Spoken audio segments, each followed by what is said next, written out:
მე-11 საუკუნის მიწურულს საქართველო უმძიმეს მდგომარეობაში იყო. დაგსაქსული ქვეყანა და მუდმივი შემოსევები მის არსებობას საფრთხეს უქმნიდა. 16 წლის დავითის გამეფებამ ახალი იმედი გააჩინა.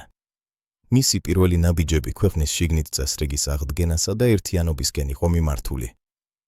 რუის სურბნისის საეკლესიო კრებით დავითმა გაწმინდა ეკლედაის სახელმწიფოს მტკიცე საყრდენად აქცია.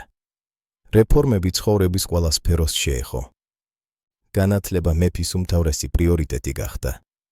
მან საფუძველი ჩაუყარა გელათის აკადემიას, ახალ ათენსა და მეორე იერუსალიმს. დავითი თავად იყო მწიგნობარი და პოეტი.